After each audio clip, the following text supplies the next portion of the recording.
when it starts.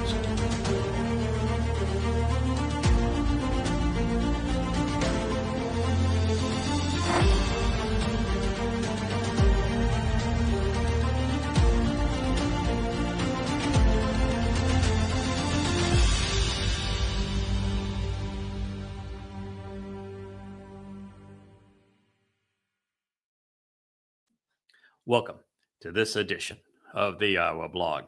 This is a continuation, part 7, of the criminal enterprise that was led by Mohammad that was on display during what was called the Battle of Badr. This here is my favorite Wookiee, and he is in charge of guard duty, responsibilities. So if you're a Muslim out there and you think appropriate to be my, I don't know if it's the 3,000th or 4,000th death threat, you would have to get past the great and powerful Wookiee. Now, that said, we're actually talking about stuff that's serious. The terrorist raid that Mohammad led against his own family at Badr has to rate as the worst beginning of a religion ever. And make no mistake, this is the beginning of Islam. Without this raid, Islam ceases to exist. And with this raid, Islam was enriched and empowered and was capable of then perpetrating more attacks similar to this. And they were equipped with the weapons of war. Although they didn't deploy them as weapons of war, they never faced ever. Muhammad never encountered an army. He always attacked civilians. But they would have enough weapons to press the case of Islamic terrorist raids against civilians. So Badr is exceedingly important as we try to understand the birth of Islam. Now, the sources I'm going to cite from are Ibn Ishaq's Surah, which is the life of Muhammad, the life of Allah's messenger, to be precise. It is the first attempt to compile hadith, which are all reports from Muhammad and his companions. And it was put together in chronological order to present Muhammad's deeds and his words. There's no more important document really in Islam. While Muslims will of course deny it, it is actually more important than the Quran. It's better written than the Quran, and it gives the Quran context and chronology that it would otherwise lack. And without that context and chronology, the Quran is just a bunch of rubbish that cannot be followed, cannot be implemented. And there is no Muhammad. There is no example for Muslims to follow. There's no explanation of what happened back at this time. I will also cite from the Torah. It was compiled by Tabari. It has considerable value to us. It's the second really most important document in Islam because Tabari was Islam's first historian. He's the first to actually collect the hadith collections to put them into a complete history of Islam's past, present, around Muhammad, and then even into its future.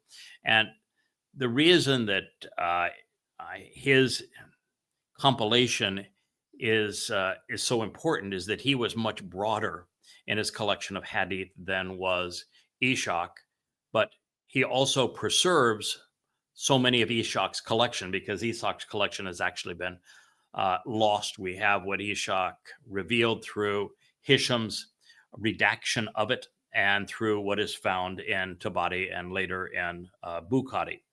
But Bukhari is topical, not chronological. So Tabari goes back to before Muhammad, and he makes it very clear that every important aspect of Islam was established long before Muhammad.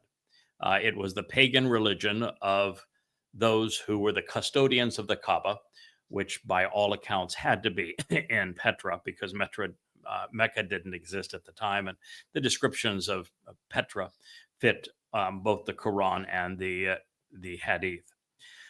So Bukhari goes way before Muhammad's birth and life, and takes us through the underpinnings of Islam, which happened with the very people that Muhammad was now attacking and killing and robbing and enslaving at Badr. They were the custodians of the Kaaba. They were the originators of the religion of Islam. One of the reasons Muhammad had to subdue them was because he was claiming their religion for his own. And Tabari is also interesting because he was the first to write a commentary on the Quran. And so his insights as the first Muslim to do so are profoundly important. I will also cite Bukhari. Bukhari is the most beloved topical arrangement of these hadith.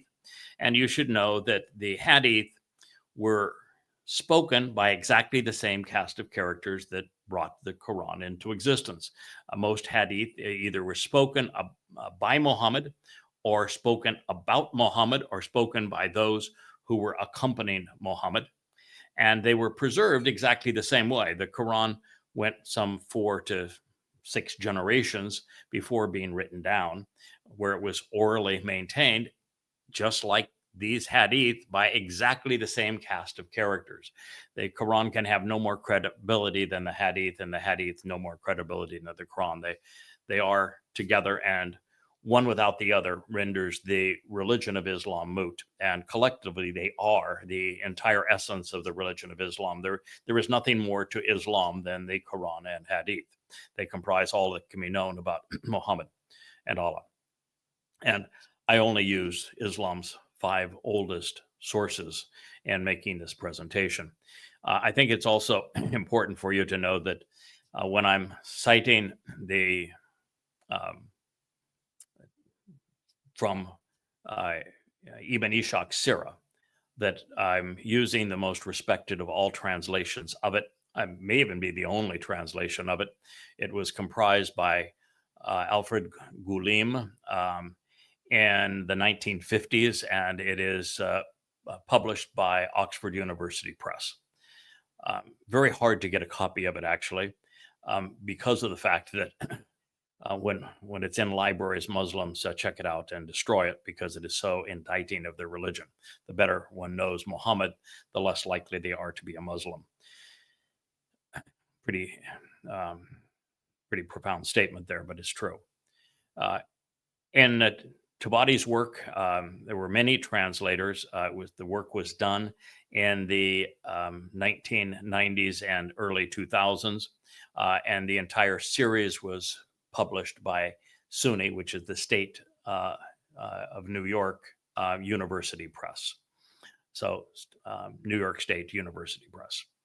That then when we dealt with Bukhari, the nomenclature that I'm using is the original nomenclature, it's updated nomenclature, because the original Prophet of Doom was using the first published version by the FOD Foundation, by Khan, was the lead translator. Khan is also the lead translator of the Noble Quran, which is the most popular Quran in existence today. Most of my Quran presentations in Goddamn Religion use the Noble Quran's word for word interlinear to be as exacting as is possible. Although I reference some 66 different English translations of the Quran to be as comprehensive and clear as can be, because there's many passages that no one has any clue what the words actually say. And I think at that point it's appropriate to give many different variations so that the reader and the listener has the opportunity to choose among them. So the nomenclature that I use now to designate the Bukhari Hadith was first compiled by MSA, USC's MSA, that's my alma mater, University of Southern California. Their Muslim Student Association decided they would attack Prophet of Doom by changing the nomenclature to make it look like that I was not citing the correct Hadith. And so, since they were so effective at getting this collection of Bukhari online worldwide. Now I simply changed to their nomenclature, same translation, uh, and the problem solved. It's easy for you to look it up and verify what I'm saying is true. Also, while I'm giving this report orally, and you don't have the text to look at, obviously, uh, the 5 volume series, 4,200 pages of analysis that I present in Goddamn Religion is copiously documented. There is not a single citation in any one of the 4,200 pages that isn't properly cited, that will take you to the original source, and is therefore documented. So if you want to follow along, particularly as we move from volume 3, 4, and into 5, you will find all the documentation of everything that I'm citing here. So to rejoin our commentary as Wookie decides to nap, I don't know if you can still see him, but he is performing full function guard duty for me at this moment. Badar was a raid that failed from a pirate point of view. The criminal enterprise that Mohammad admitted in numerous hadith, and it's also confirmed in the Quran, that he attacked for no other reason than he wanted to rob his own extended family's civilian enterprise in this caravan. And that was his entire motive. And Allah admits that his entire motive was for blood. He wanted to kill the custodians of the Kaaba. And you might say, well, why would Allah want to kill the custodians of the Kaaba, since he's supposed to be the top dog of the Kaaba, and now he is considered, with his black rock, the sole god of the Kaaba? Because at the time, Allah was essentially a rocca non grata in the Kaaba. He wouldn't have been in the top 100 of the 365 more prominent rocks in the Kaaba. The big honkers in the Kaaba were Manat, Alat, and Al Uzza, followed by Hadrat and many others. So there just was no Allah there. And since Muhammad wanted his new God to be Allah after he moved from Kaabaville, where it had been, his God had been Rabbi, the Lord, which is a fast one that the rabbis pull off on Muhammad, and also our Rahman, who was the deity of the Hanif poets that Muhammad plagiarized. He didn't move to Allah, and it actually wasn't Allah, as I've shared previously, was Allahi, Allahu, Allah, which is Hebrew for thee for him, two for him, the two for her is what the name that actually appears, the title, if you will, since it's preferenced by the definite article in the Quran. So there we are. So this Badar raid failed from a pirate point of view. The caravan that Muhammad and the first Muslims sought to plunder got away. Yet the ensuing skirmish ensured that the militants and the Meccans would have died for a rather extraordinary result. And that is that the religion of Islam was on its last gasp at this point. And it was literally resurrected out of the blood that flowed from Badar and from the money that was derived from Badar by not only the looting that was done there, but also and mostly by the captives that were kidnapped and ransomed, was why this became so important for Islam. And ultimately, the dying doctrine reshaped the world, because in the next 100 years from this point forward, Muslims would rape, pillage, plunder, enslave, and kill 1/3 of the Earth's population. Somewhere around 200 to 300 million souls. So, the Islamic lore that emerged this spring morning in 623 CE from the blood soaked sands near the sea serves as the only credible report for what happened at Badar and what gave birth to the Islamic religion. So, I would like to continue to share some of the most revealing lines spoken about the terrorist raid. And in this regard, you notice this is the seventh program, and we haven't even begun to review what the Quran had to say about Badar, although we were uh, in depth into the 33rd surah because of something that was attributed to it by one of the Badar raiders. But it's the 8th surah that was written entirely to validate that stealing and killing your own family and kin was a appropriate Islamic activity. In fact, the only acceptable Islamic activity. So I am also attempting to share everything that can be known from the Islamic Hadith regarding Badar. You know, the reason that the one volume of Prophet of Doom became the 5 volumes of goddamn religion is I decided to leave nothing out. The entire Quran is presented. It's put in chronological order. It is explained, and it is set into the context of Muhammad's life using every pertinent hadith that can be known about what happened at this time.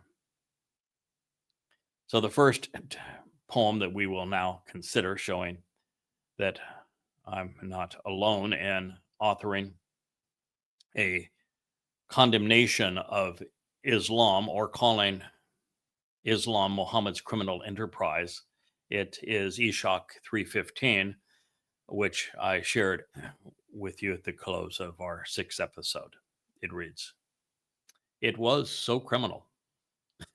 Men could hardly imagine it.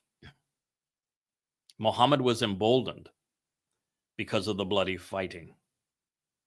I swear, we shall never lack for soldiers." In the Arabic, it's mujahid, which are jihadists, nor jihadi leaders, driving before us infidels until we subdue them with a halter above their noses and with a branding iron.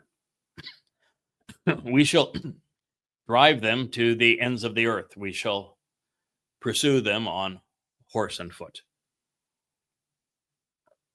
We will never deviate from fighting in our cause.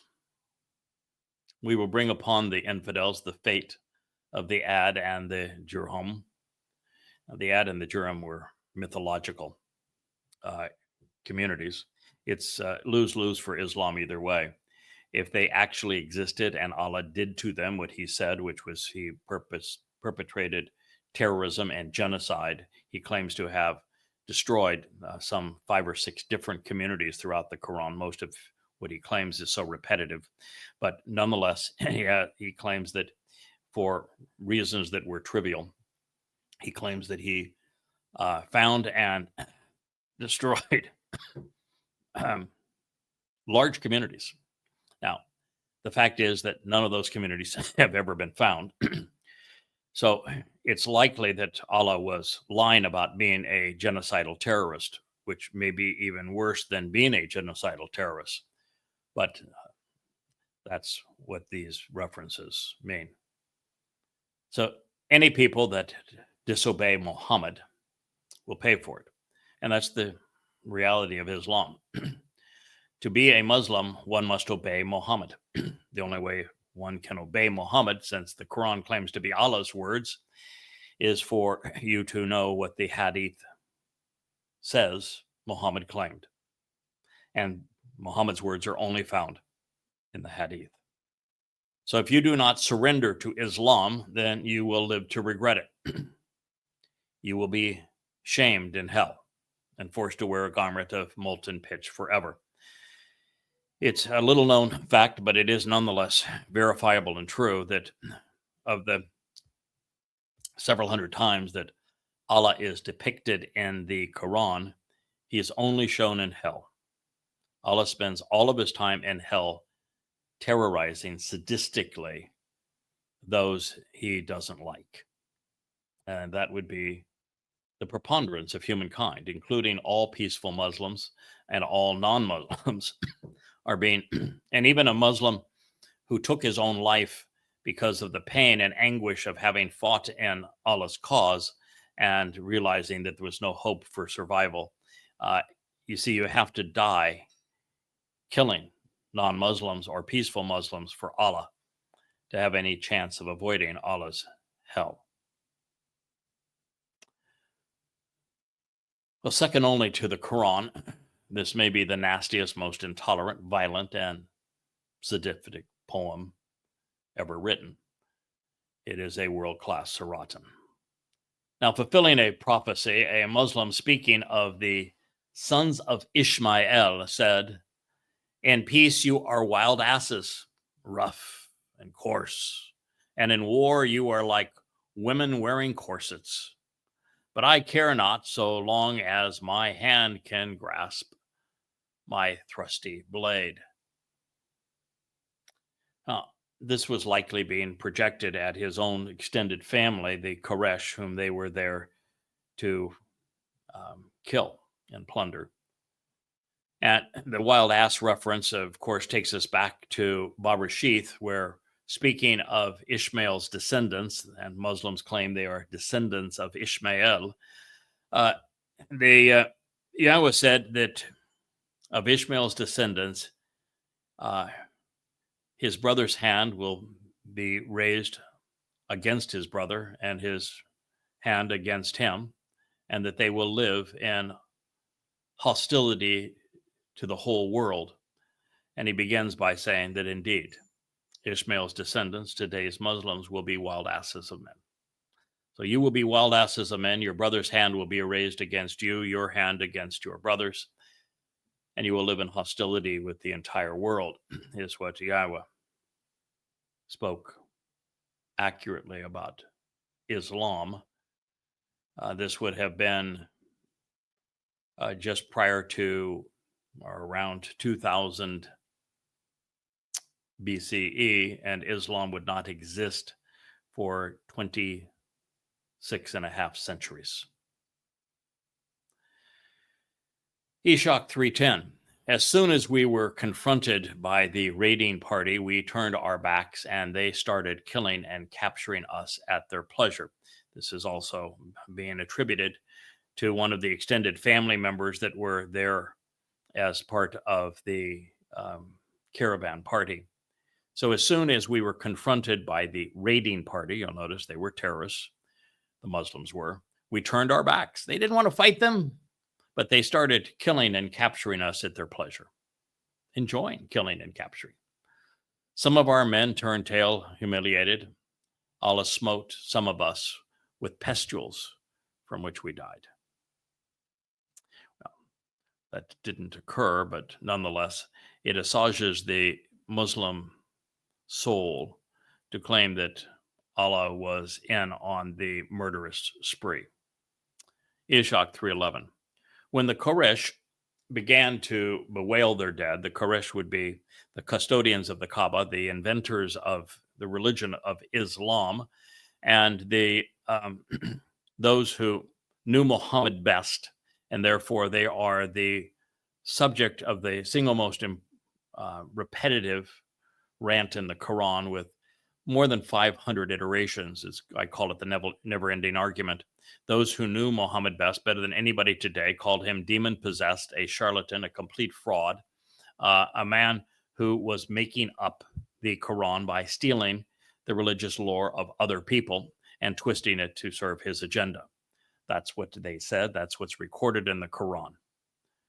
So when the Quraysh began to bewail their dead, consumed in sorrow, one said, "Do not do this, for Muhammad and his companions will rejoice over our misery."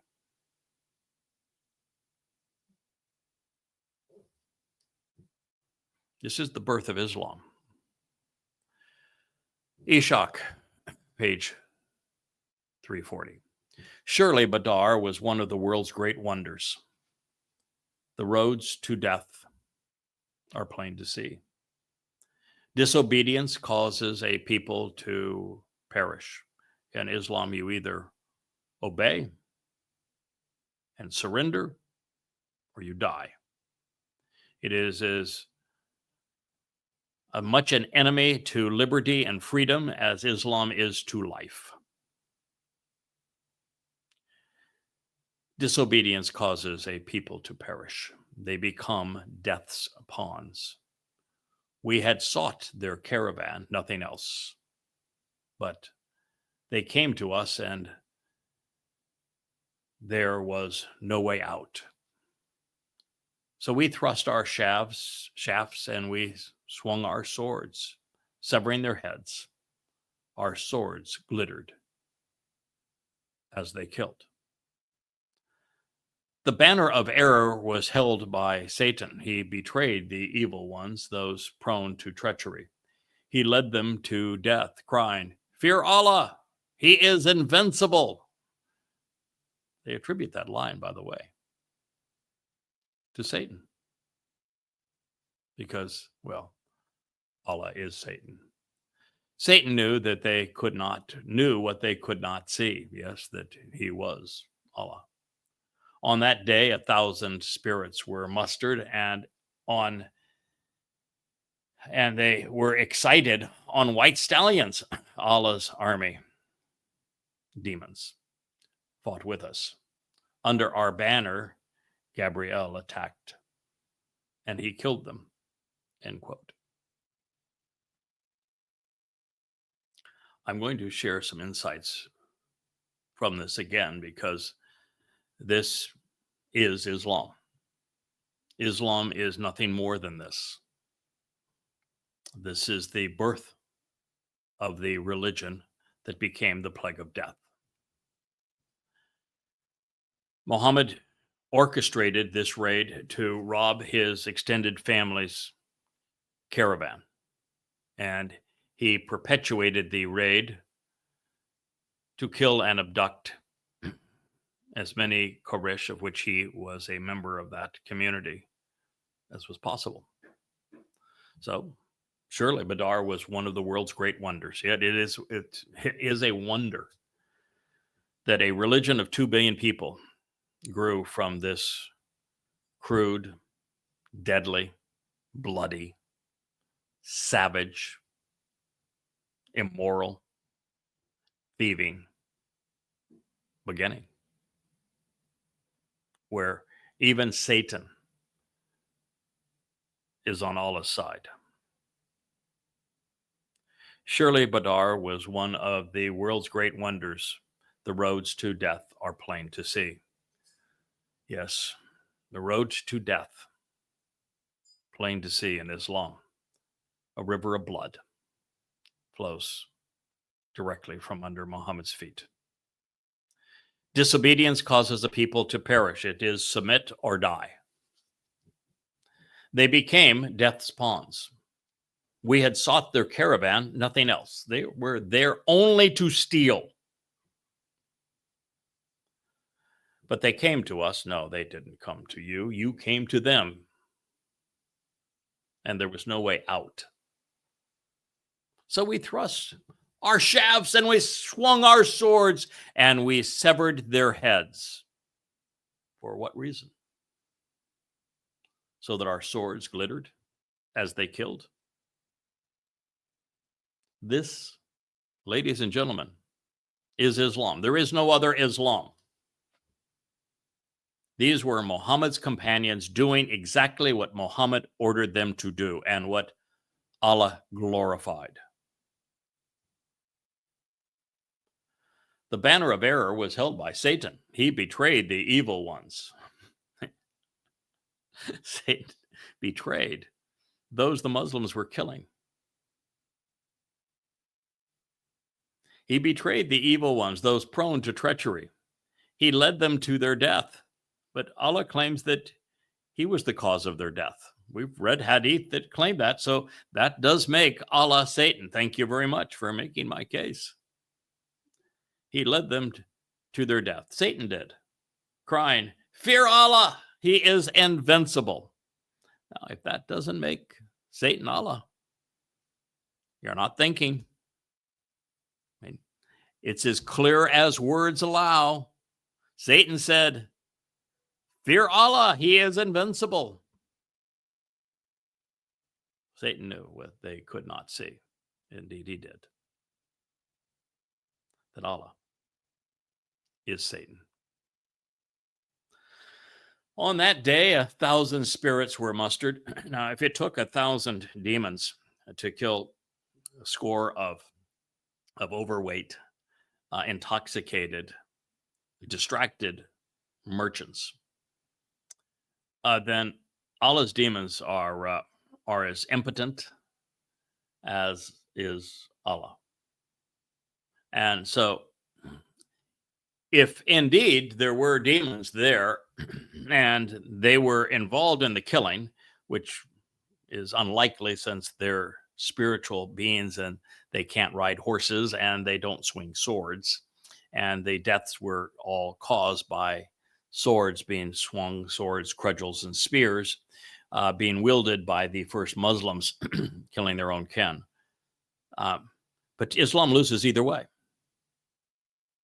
Allah's demons are totally and completely impotent, with 1,000 of them allegedly attacking a score of merchants, and even then only backing up the thrusting and killing and slaughtering that we have heard thus far among the Muslims, and their swords glittering with blood.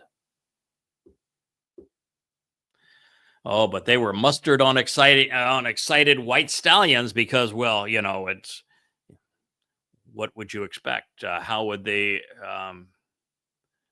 these spiritual beings, get there if they weren't riding white stallions?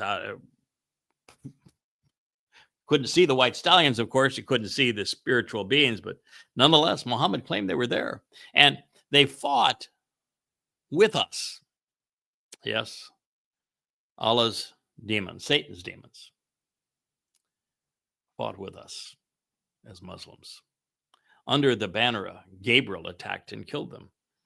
Gabriel is one of the great mistakes that Muhammad made. He made many, but Gabriel is introduced to us in the book of Daniel. And in the book of Daniel, Daniel says on both meetings that Gabriel was a man, presented as a man, a human, as an ish.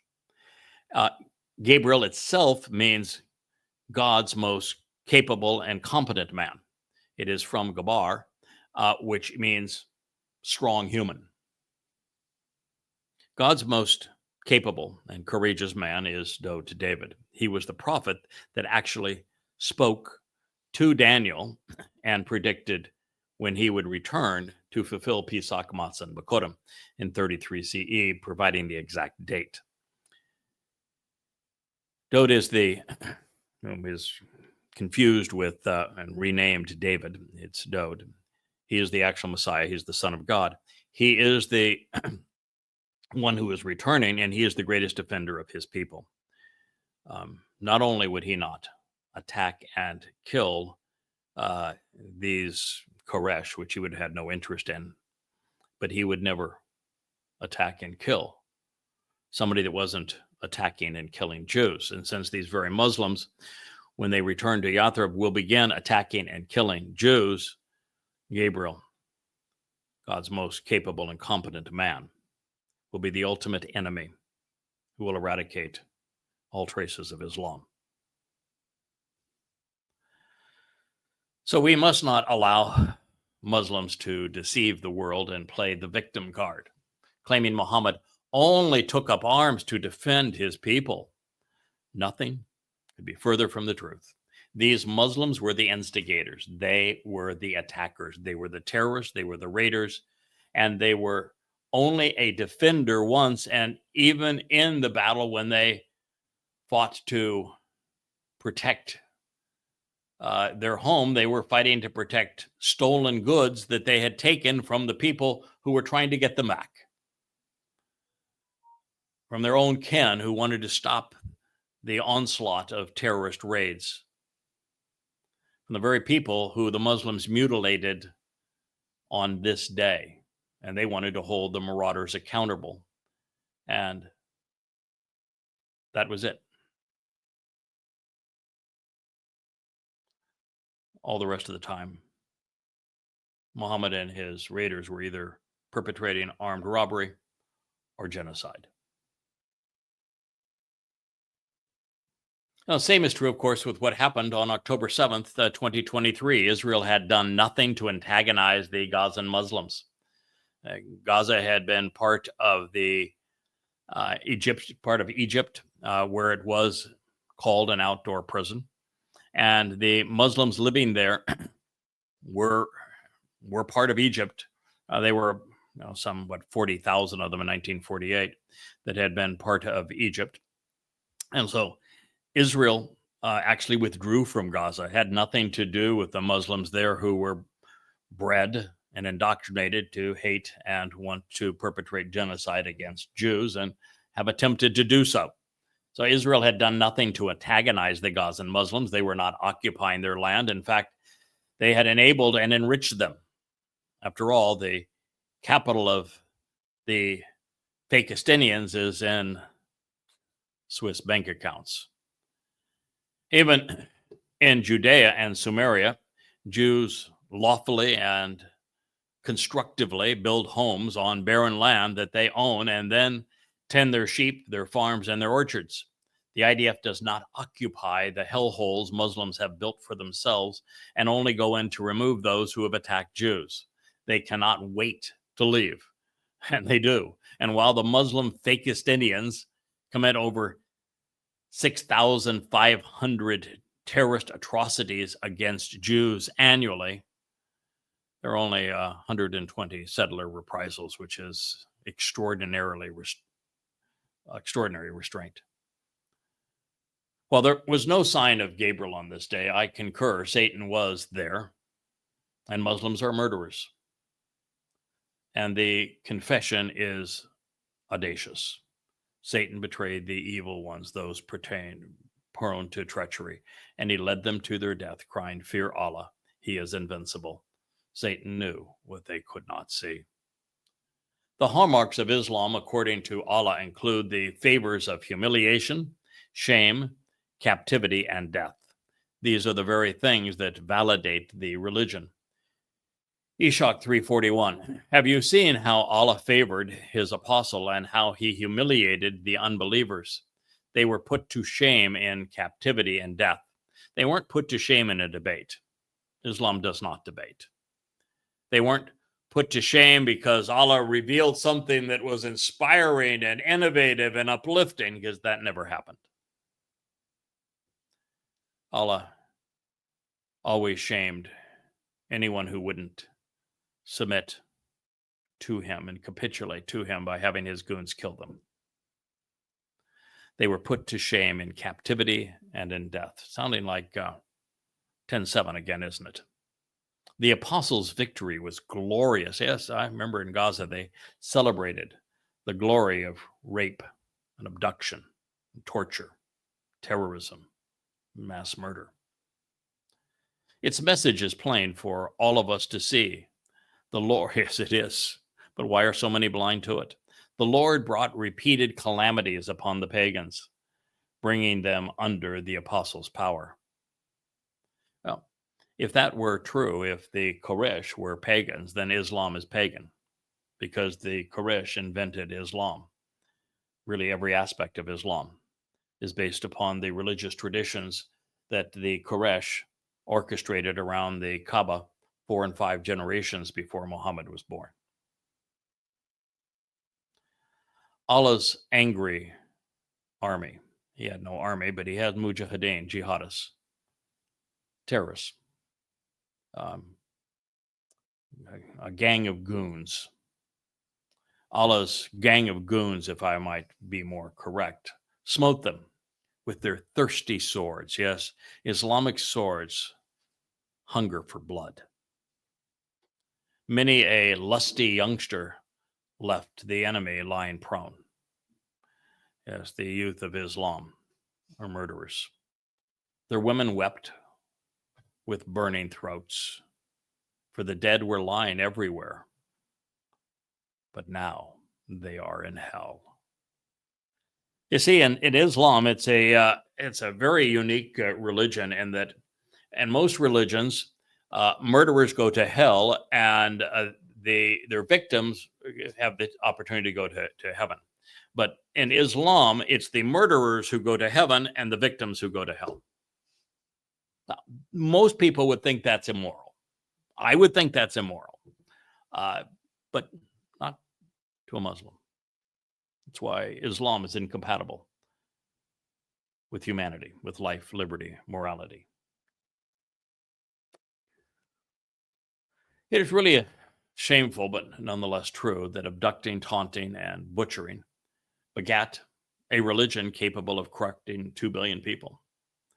Thirsty swords smote youngsters while their mothers wept. This is the message of Islam, plain for all to see.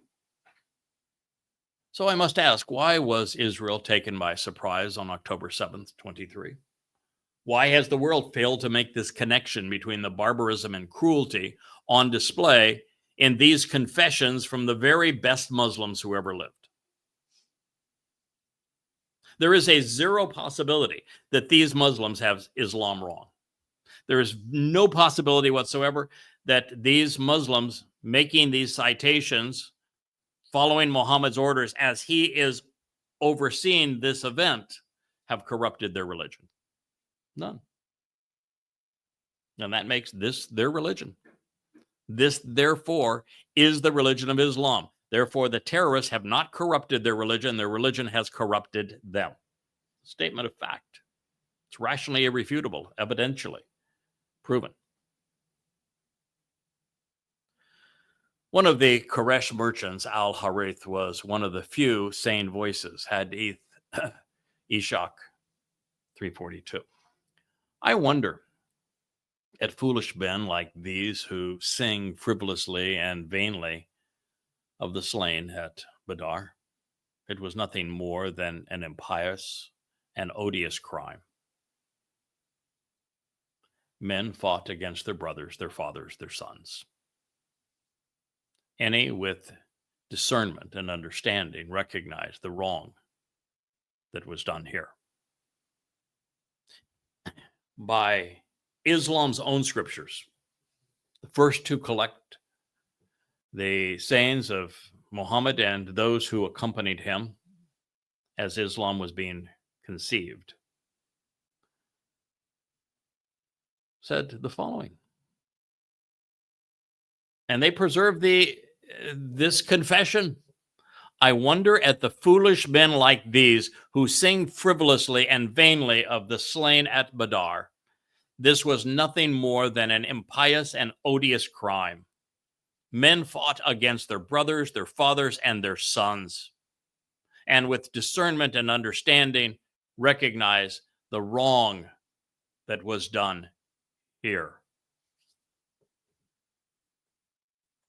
And was done in the first 100 years of the Islamic era, where 200 million people were raped, enslaved, plundered, and murdered. Their blood cries out for the world to wake up, to ban, to condemn, to isolate, to quarantine this horrid death cult. And there's a nice confirmation here that I keep on saying, that when Muhammad went to rob this caravan and Allah wanted Muhammad and his goons to kill those that were part of it, that they were their brothers, their fathers, and their sons. They were so corrupted by Islam that they sang about killing their fathers, their brothers, and their sons. So any with discernment and understanding recognize the wrong that was done here. Am I getting my point across? What more do you need? to understand that Islam is the grave curse, a deadly plague that has been unleashed on the world. Clearly, al-Harith was right. His words were rational, they were sobering. And he was a contemporary of Mohammad and the first Muslims. He was an eyewitness to their crimes. Cobb recited Ishaq 3:44. I wonder at Allah's deed. None can defeat him. Evil ever leads to death. Oh, does it ever? We unsheathed our swords and we testified to the unity of Allah, and we proved that his apostle brought truth. By the way, I want to remind you again, when they say that they were killing their fathers, their brothers, and their sons, they were killing the Quraysh. The Quraysh were the custodians of the Kaaba. They were the ones who invented the religion of Islam with its circumambulation of the Kaaba, with the Kaaba itself, with the two pilgrimages, the lesser and greater pilgrimage, the prostration prayer, all of it, every detail of Islam was created by these very people that Allah was demonstrating the truth of his religion by killing. Astonishing, isn't it?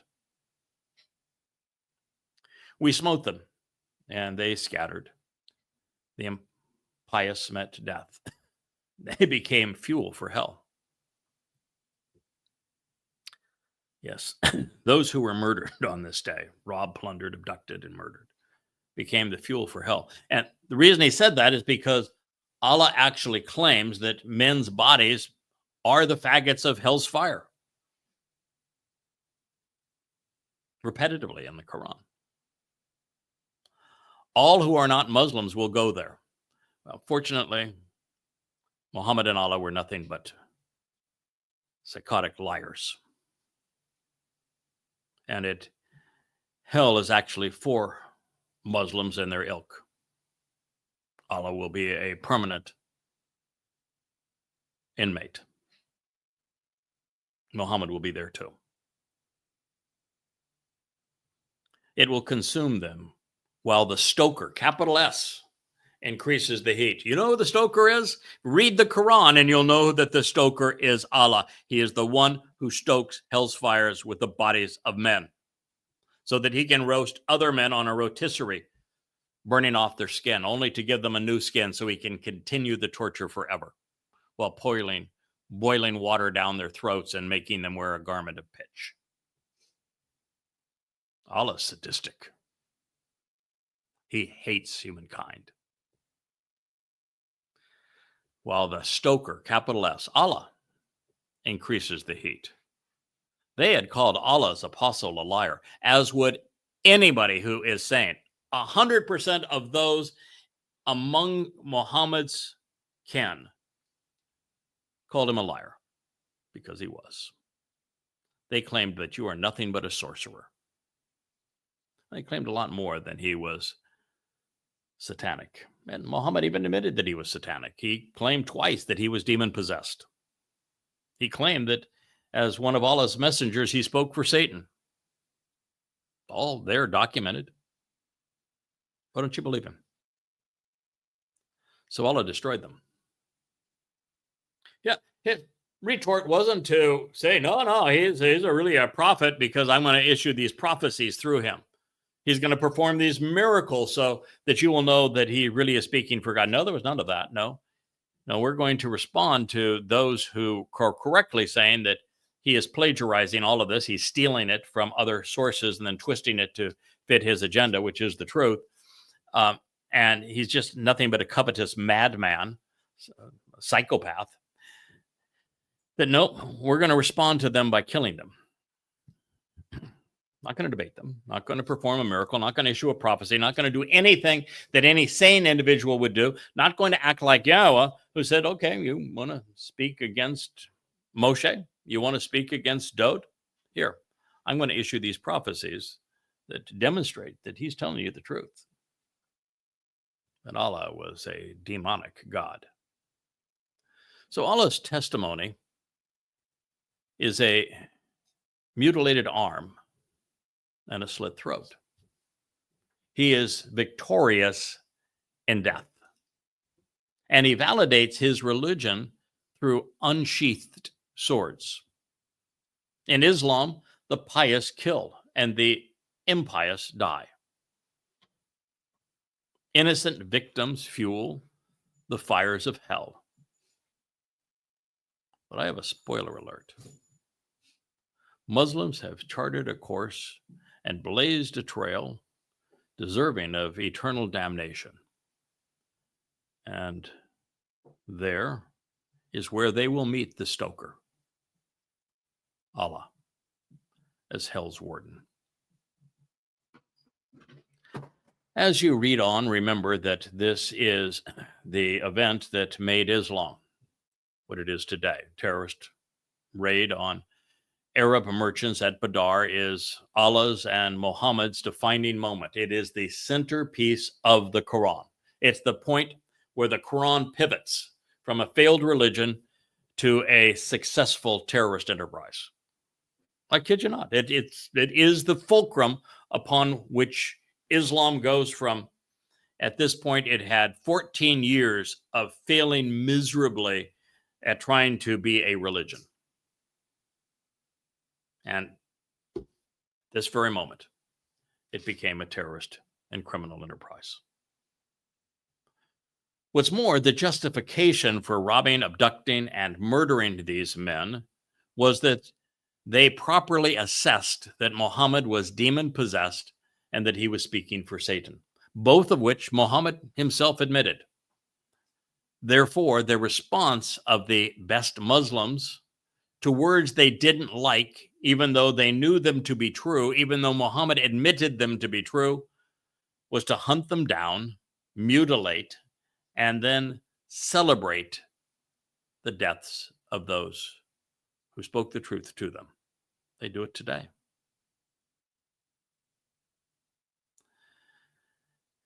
On this day of doom, Hassan proclaimed, Ishaq, page 348.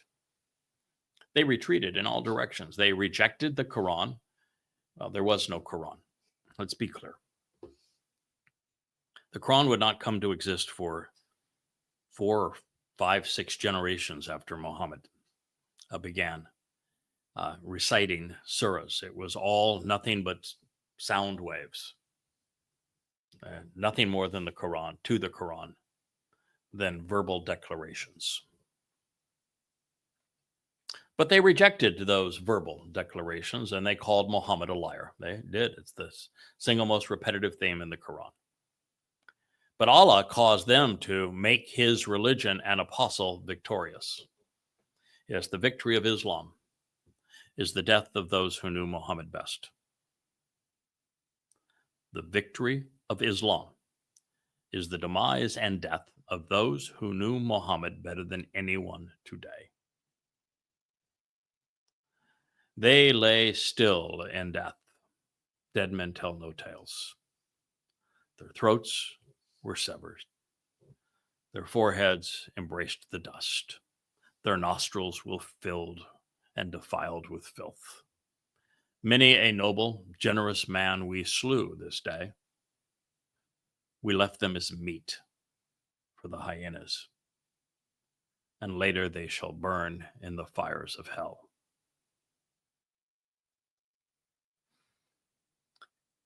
The level of demonic, satanic indoctrination to cause someone to act this way and to speak this way is beyond most people's comprehension, which is maybe why they reject the truth about Islam. They cannot fathom that people can be this evil. But they are. There's a phone call that is presented, has been presented really for a long time, for a year and a half now. I listened to it again on X as it was presented. It is a young man. He's not a member of Hamas or even Islamic Jihad. He's just a Muslim that was out perpetrating 10/7. And he brags to his father that he had killed 10 Jews and that he is now standing above one that was raped and tortured. And he says, I even have some hostages that I'm going to bring back. And his father, oh, that's my boy.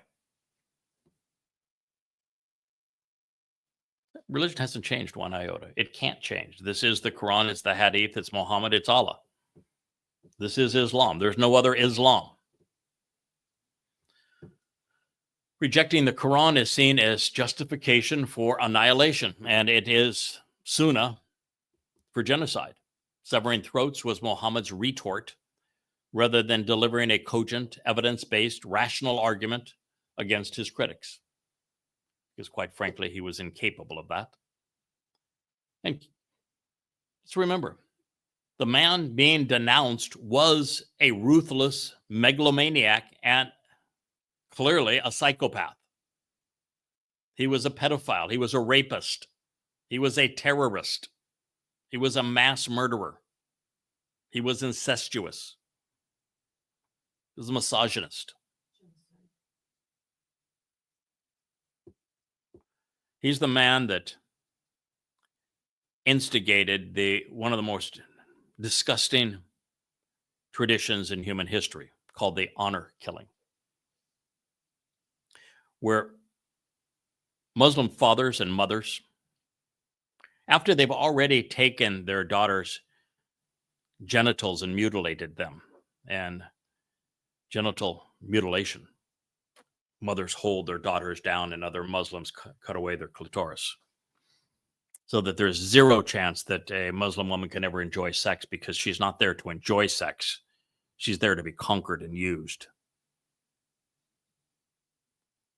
And the girl gets a higher bounty for daddy if she can be proven a virgin, so they'll even sew up part of her vagina. And then if she shows any disdain for the religion that mutilated her, for deprived her of all rights, that treats her like a piece of trash, to be owned, a prize to be sold, having no value whatsoever, no rights whatsoever. If she rebels against that in any way, then fathers are honor bound in Islam to kill her. And they do. It's called an honor killing. It's honorable to kill your own daughter in this disgusting religion. And yet you've got progressives out there marching in the streets, wearing kippahs, waving the flag of Islamic terrorists, wanting to annihilate Israel, perpetrate genocide on Jews. Columbia University, on behalf of these psychopaths, these ruthless killers, these men who would not only carve out their daughter's clitoris, but then if she claims, kill her honorably. This is the religion of a ruthless megalomaniac, a complete psychopath, an unrelenting and unremorseful pedophile, a man who was a rapist, a sexist, a liar, a thief, a kidnapper, human trafficker, slave trader, terrorist, mass murderer, knowing and deliberately lying about his wannabe God, who has subsequently plagued the planet with death and misogyny and slavery, terrorism. A religion that killed 1/3 of the planet's population in its first 100 years. And you, as progressives, are so utterly stupid, so grossly immoral, that you will march with them. I've got to tell you, progressives, your deliberate partnership, providing cover and prestige for Islamic terrorism, is one of the most revolting things this planet has ever experienced. You should be shamed, but you've got no conscience. You should know better, but you've been deprived of the ability to think. And Muslims, you have no excuse. I've made this material available to you for 20 years. I did 5,000 radio shows under my own name, 20,000 ultimately hours of radio on this. Every syndicated program in the Western world, certainly of those that speak English. I made Prophet of Doom available free to the world. I've made Goddamn Religion free to the world. I am there on Facebook and X and YouTube doing everything that I can to tell you the truth about your religion. I'm doing what you need to know about this religion. I have shared the truth about your Quran and your Hadith and your prophet and your wannabe God. You have no excuse, and yet you keep on killing. People who do such things ought not have thin skin or expect their victims to toss posies at their feet.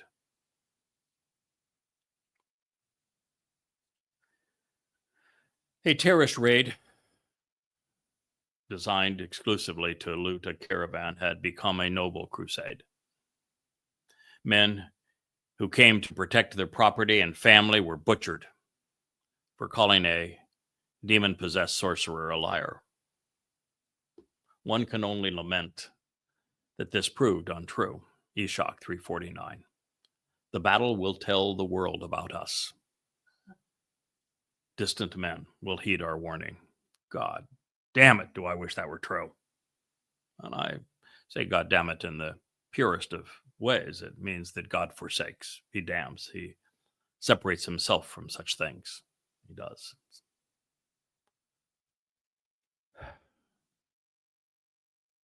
The battle will tell the world about us.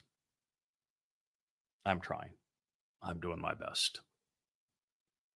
The currency of Islam would forever be blood and shed for booty and for babes. Blood for booty and babes. Eshach, page 349.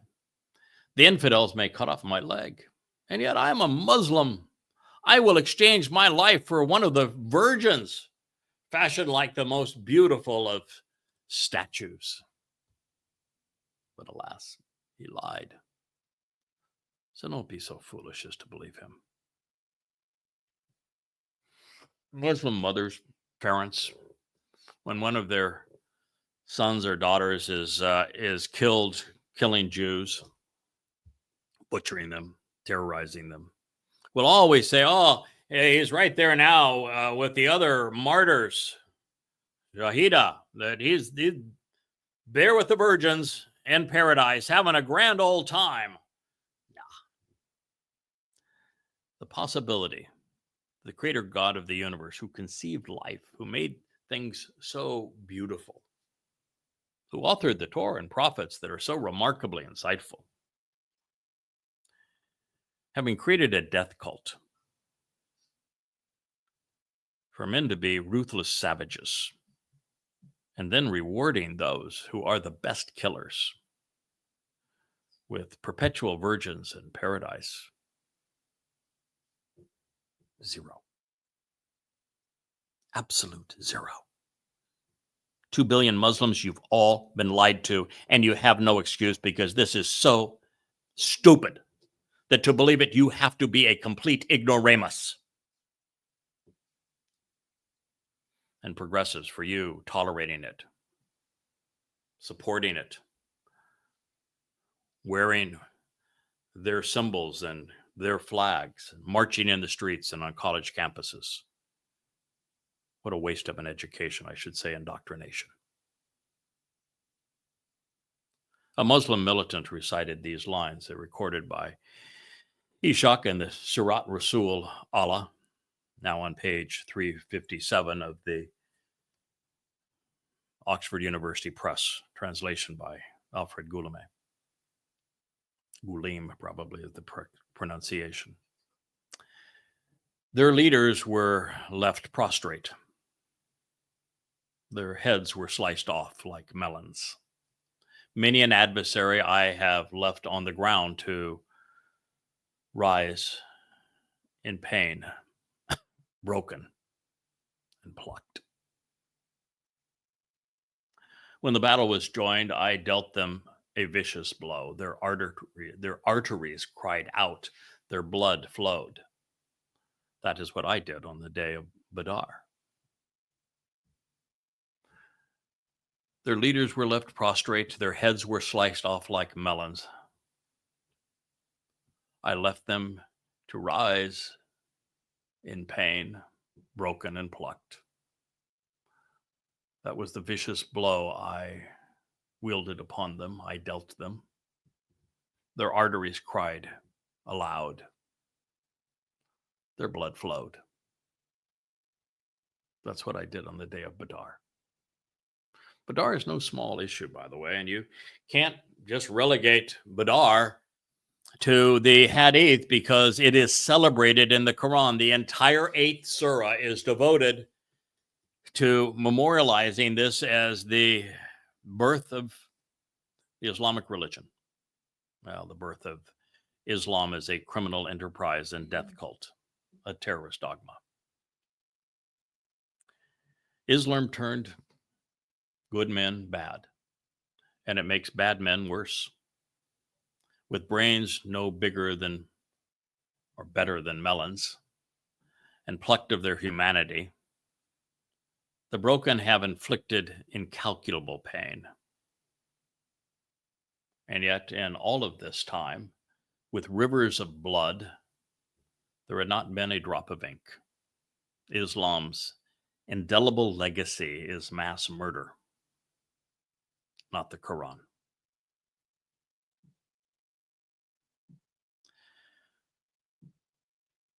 It's hard to even know how to continue after that. When the bloody blades were finally sheathed and the last anguish cry subsided, we read from Ishaq 306 and Tabari, volume 7, page 62. Allah's apostle ordered the dead to be thrown into a pit. All were thrown in except Umayyah. He had swollen up in his coat of mail and filled it. They went to move him, but he fell apart. So they left him where he was and flung some rocks over him. As the dead were being thrown in, Mohammad stood over them and said, "O people of the pit, have you found what your Lord promised you to be true? For I have found what my Lord promised me to be true." Muslims said to him, "O Allah's messenger, are you speaking to dead people who have been putrefied?" He said, "They know what I promised them is true. You hear what I say no better than they. It's just they can't answer me." He was both psychotic and a psychopath. Only the most sadistic of humans gloat over the deaths of those that they have murdered only because they covet what they otherwise do not have. The Quraysh had dignity. They had lives worth living. Muhammad had neither. The Quraysh knew the truth. Muhammad spoke lies. This is almost as sick as the Islamic God gloating over the new arrivals to hell that he was preparing to torture. It is as if Muhammad's warped character rubbed off on his wannabe God. They had become twins. But let's not mince words. Muhammad was completely delusional. He was gloating over the threat which caused his ouster from Petra in Babel when he told his kin that he intended to slaughter them. He was now insane, a paranoid, schizophrenic, and psychotic narcissist. It's hard to know, however, if his mental illness made him susceptible to demon possession, or if it was exacerbated by it. But either way, I'll leave you to decide whether his promise to slaughter his people and then doing so was a prophecy or a sign of psychopathy. When I searched the etymology of Ume, I discovered that it comes from the Turkish mythology, where Ume was the mother goddess of the earth. Her mission was to protect women and children while encouraging fertility.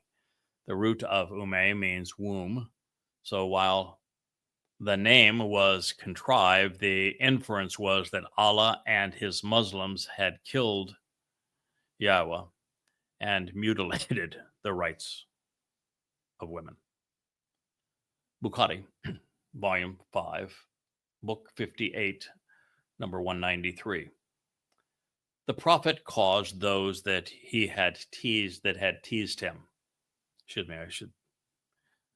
I'm emotionally distraught over this. This is difficult, even for someone who has spent years in this material, who knows Islam better than anyone alive, who has written the most comprehensive and best documented chronological presentation of the Quran using the Hadith ever compiled.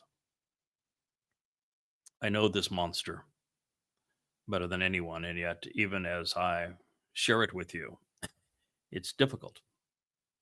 I'm still human. It hurts to know something this evil has been allowed to fester, and that in academia and in the media, it's coddled, and that people everywhere make excuses for it. The prophet cursed those that had teased him. He said, "O Allah, destroy the chiefs of the Quraysh." These now were the custodians of the Kaaba. They were the inventors and the promoters of Islam in every aspect of Islam. Abu Jahl, Utbah, Shabat, Umayyah, and Ubay. I saw these people killed on the day of the Badr battle and thrown into the pit, except Ubay, whose body parts were mutilated.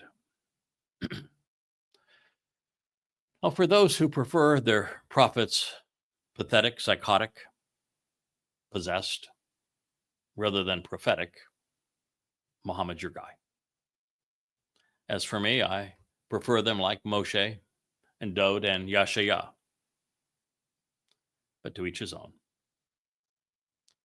While some of this material is redundant, it's important to see how the four prime Islamic sources work together to provide a consistent portrait of this man, of Muhammad, of the dark spirit of Allah, and of this deadly and demonic religion. Every word devastates Muhammad's character, and every stroke reveals his motives and proves that Allah was no more God than a toxic viper. The battles of Badr resurrected the Islam which died around the Kaaba in Petra as a terrorist manifesto. It rose again in Yathrib, and yet the motive was greed. The means to it was terror. The reason was Muhammad. He had come full circle. The abused child was now empowered, demented, and he was a vicious abuser. Bukhari, Volume 5, Book 59, number 314 through 317. At Badr, the prophet, he was not a prophet. He never had a single prophet that he got correct, not a single prophecy. I mean, he was a false prophet, if you want to say that, or a non-prophet. He ordered the corpses of 24 Quraysh leaders to be thrown into a pit. It was a habit of the prophet that whenever he conquered a people, he used to stay at the battlefield for 3 nights So on the third day, he ordered his she-camel saddled, and he set out. His companions followed, saying, "The prophet is proceeding for some great purpose." When he halted at the edge of the pit, he addressed the corpses of the Koresh by their names. "Oh, so-and-so, son of so-and-so, why didn't you obey Allah's apostle? I have found true what my Lord promised me. Have you found true what your Lord promised you?" Umar said, "Apostle, you are speaking to the dead." Muhammad said, "Allah brought them back to life to let them hear me, to reprimand them, to slight them, and so that I might take my revenge over them." Then he quoted the holy Quran verse, "You cannot make the dead listen or the deaf hear your call until they believe our signs and come into submission." Quran 30:52. Muslims believe this is the example that they must follow. Tabari, Volume 7, page 63. The messenger uttered these words, "O people of the pit, you were evil fellow tribesmen to your prophet. You disbelieved me when other people believed me. You drove me out when other people gave me shelter. You fought me when other people came to my aid, you piece of worm rot." Every word of it's a lie. First of all, he was never a prophet. Of course, they, fellow tribesmen, recognized that he was lying. That's the single most repetitive theme in the Quran. 500 iterations of those who knew Muhammad best acknowledging that he was a liar. And he couldn't come up with anything to prove it otherwise, and never even attempted to do so. And they did not drive him out, they laughed him out. I've shared the whole path that caused Muhammad to be completely disgraced, where he had virtually no followers left, and that the religion of Islam was dead. And the terrorist manifesto of Islam was then resurrected in Yathrib. They didn't drive him out of town. They laughed him out of town. And other people that gave him shelter, they were Jews. They were the Jews of Yathrib. And he killed them. He enslaved their children. He raped their women. When other people gave me shelter, bull. Yes, Jews provide houses and loans for you, and you paid them back by cutting off the men's heads, raping their women, and enslaving the children so you could buy more weapons to perpetuate your crime. That's the truth. And this other people came to my aid. It was the pledge of Aqaba. We pledged to wage war against all mankind, and we will protect you, Muhammad, as we protect our women. It was Muhammad who invoked evil on his fellow tribesmen because they recognized what we know: he was not a prophet. Those who knew this crazed and cruel charlatan best all rejected him. Rather than debate them, Muhammad was bent on slaughtering them, and said so, and then did so. When they eventually fought back, it was too little too late. They left before the job was done.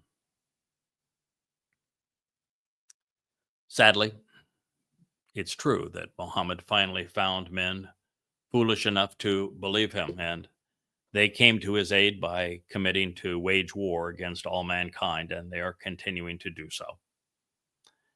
However, those who offered him shelter did not believe him, and for that he drove them out of their town, stole their homes, and finally opting to murder the last of them.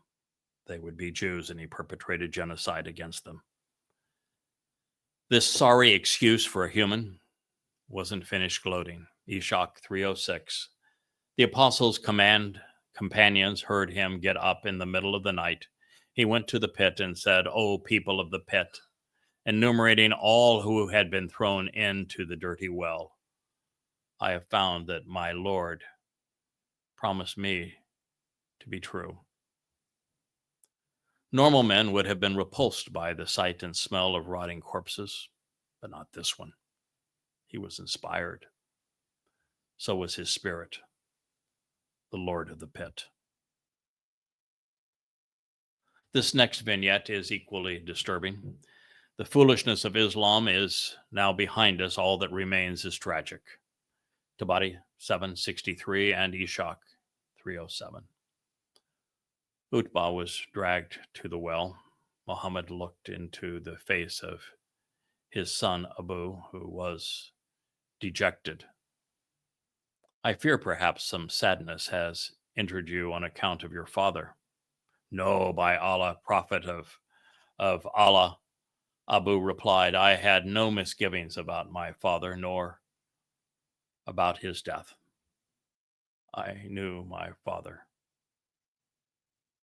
to be judicious, to be wise, to be forbearing, cultured, and a virtuous man.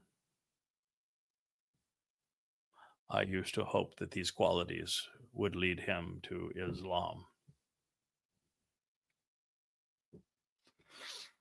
No, these qualities kept him from Islam. They caused his own son to kill him.